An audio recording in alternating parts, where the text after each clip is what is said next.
കാസർഗോഡ് രാവണേശ്വരത്ത് നാടിന്റെ ഒരുമയിൽ ഒരേക്കർ സ്ഥലത്ത് വിരിഞ്ഞ ചെണ്ടുമല്ലിപ്പൂക്കൾ നാടിന് ഉത്സവ കാഴ്ചയായി. കാടുപിടിച്ച് കിടന്നിരുന്ന സ്ഥലം വെട്ടിത്തെളിച്ചാണ് രാവണേശ്വരം പുരുഷ സ്വയം സഹായ സംഘം പുഷ്പകൃഷി ഒരുക്കിയത്. കാടുപിടിച്ചു കിടന്ന സ്ഥലം അത് വെട്ടിത്തെളിച്ചു. പ്രതീക്ഷയോടെ ചെണ്ടുമല്ലി കൃഷി തുടങ്ങി. ഒരേക്കറിൽ അഴകായി വിരിഞ്ഞു നിൽക്കുന്നു ചെണ്ടുമല്ലിപ്പൂക്കൾ, പല നിറത്തിൽ.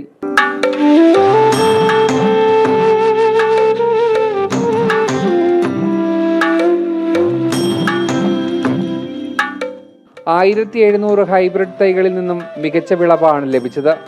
വിളവെടുപ്പ് ദിനത്തിൽ തന്നെ പൂക്കൾ വാങ്ങാനും പൂപ്പാടത്തിന്റെ സൗന്ദര്യം ആസ്വദിക്കാനും ഫോട്ടോഷൂട്ടിനുമായി നിരവധി പേരെത്തി. സർക്കാർ ഓഫീസുകളും വിദ്യാഭ്യാസ സ്ഥാപനങ്ങളും മുൻകൂട്ടി പൂവുകൾ ബുക്ക് ചെയ്തിരുന്നു.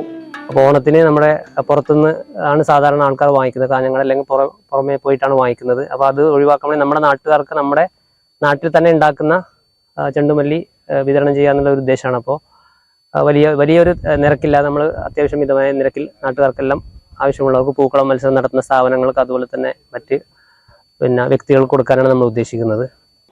കൂട്ടായ്മയിലൂടെയുള്ള കൃഷിക്ക് കൃഷിഭവന്റെ മാർഗനിർദ്ദേശവും ഉണ്ടായിരുന്നു.